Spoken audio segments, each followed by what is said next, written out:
Now, reports are indicating that Arsenal are very seriously interested in Calum Hudson-Odoi. We are trying to make an offer for Cho very, very soon. Chelsea will accept offers that they deem enough for the winger. 23 years of age, he has not proven anywhere in the Premier League. He's not proven to us that he's good enough.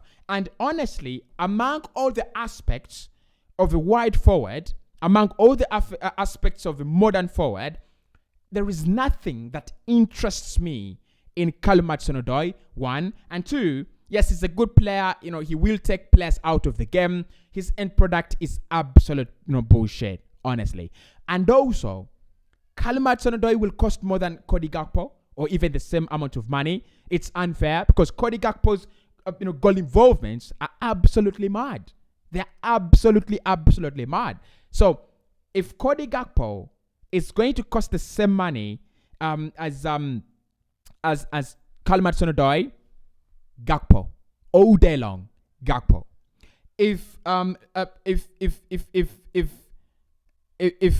Mudryk is going to cost less money than Calum Hudson-Odoi, Mudryk all day long. Now, these are my reasons for rejecting Calum Hudson-Odoi. Yes, I've read all that kind of bullshit that Mikel Arteta is a big fan. He wants the player, and he's been a big admirer ever since he joined this Arsenal project as manager. Fine, absolutely fine. But these are my arguments. Listen to me. Calum Hudson-Odoi is playing under one of the best managers in the Premier League currently, and also in the league. That is Thomas Tuchel.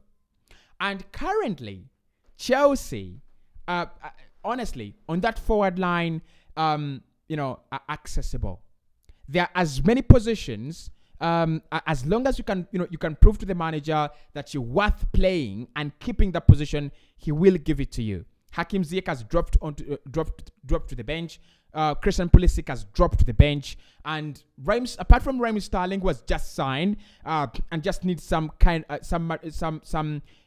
to settle in, there is no other player in that Chelsea side currently that has given the manager a reason to stay there permanently. Calum Hudson-Odoi, why isn't he fighting? Why isn't he taking up those positions? It's the same reason I asked in the first video when we were first linked with Calum Hudson-Odoi, and I said Chelsea and Arsenal are on the same level at the moment. We are on the same level. The fact that they've spent more money across some period of years literally doesn't put them on a higher level. In terms of quality, in terms of results, in terms of the direction, and in terms of realizing the goals that we have all set. We are on the same table. It's the same altitude. So if Arsenal finish third and Chelsea finish fourth, Chelsea will be disappointed. If Chelsea finish third and Arsenal finish fourth, will be disappointed. So picking a player from Chelsea means we pick one of their best, not one of their fringe players, not one of their utility players, not one of their backups, but we pick one of the best. I highly doubt Arsenal, Chelsea come into Arsenal and pick up Ainsley Maitland-Niles. Literally, they don't. It's having two wives that are very beautiful, and then one of them just goes, okay, I'm going to be putting the clothes of the other one that she's not using. Literally doesn't make any sense. You're at the same level. You need to be fighting. You need to be showing that it's a battle. It's a war. And for me, Chelsea, Arsenal, Spurs, it's a war. If I went to Spurs right now, I want Kulusevski, I want Son, I want Ken, I want Bissouma, I want Hugo Lloris, I want Eric, I want Romero. Those are the players I want from Spurs. I don't want Eric Dyer. I don't want I don't want their backup players, right? So Calum Hudson-Odoi has just proven to me, the same as Armando Broja, by the way. They've just proven to us that they're not willing to fight for that position. They're waiting for the manager to go, okay, you've been seated on the bench for so long. Come in and show us what you have. You need to keep on pushing. You need to keep on fighting. You need to make sure you need to announce yourself as a player.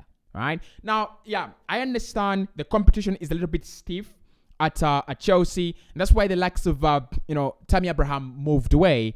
But I think with Tammy Abraham, I understand, and it's a little bit different because with Tammy Abraham, we're talking about a player who was overshadowed by a 100 million pound signing in Romelu Lukaku. No one doesn't understand that. Everyone will be like, okay, yeah, you've been overshadowed by a 100 million pound signing. Let's find you a new club, okay? And when it goes to Roma, he does absolutely well. But with Calum Odoi, with Chelsea struggling to create chances, with Chelsea struggling to score goals, you need to be. That is when you grab the opportunity. Right? That is when you announce yourself as a player. That is when you step up. And that's what we've seen with players like Gabriel Martinelli, with players like Bukayo Saka.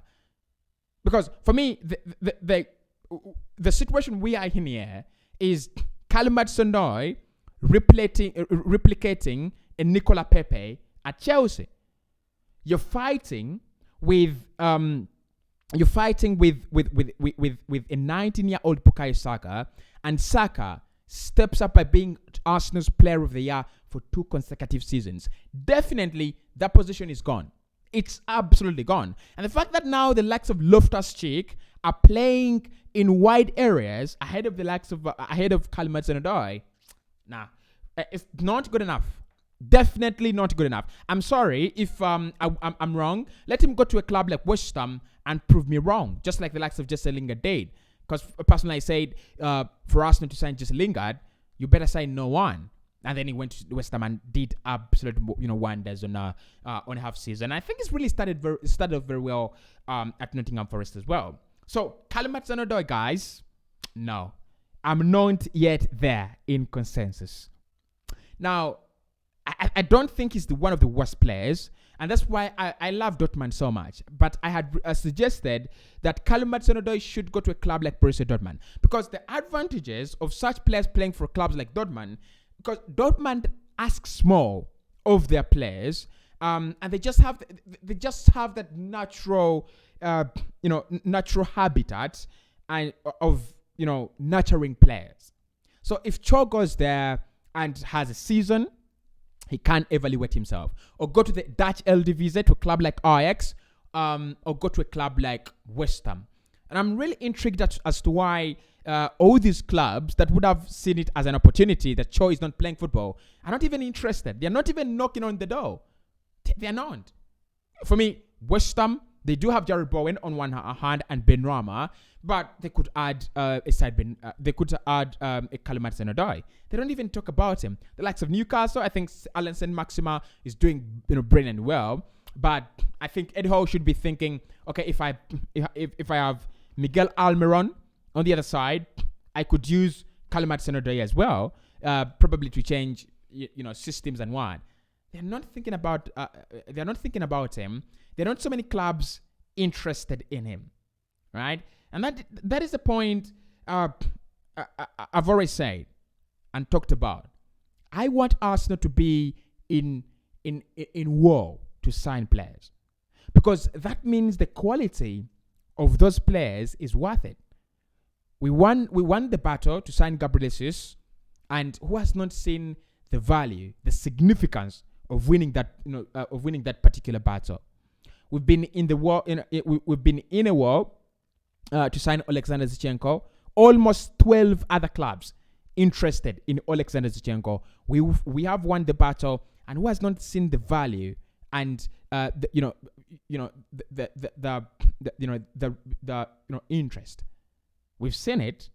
The return on the investment is there. So when you easily pick up these players that are no one wants, and you feel we can rejuvenate them, we can make them better. Yes, we can, but there is a reason as to why no one wants them, right? There is a reason. So for me, Calum Hudson-Odoi, guys, I don't want to be so rude, and that is the point here. I do not want to be so rude, but I don't see how us to massively improve with Mikel Arteta claiming that, not claiming, but stating that we only want the top quality players that are going to take us at the top level. And if it is not top quality, it is not worth it. That is where Calum Odoi the idea flies out of my head. The idea just flies out of out of the picture. He's not top quality. He doesn't add massive quality to us. We can do without a Calum Hudson-Odoi signing. I could use Marquinhos. If I have Marquinhos, you don't give me Calum Hudson-Odoi, with all due respect. You don't give me Calum Hudson-Odoi. And we also have Fabio Vieira.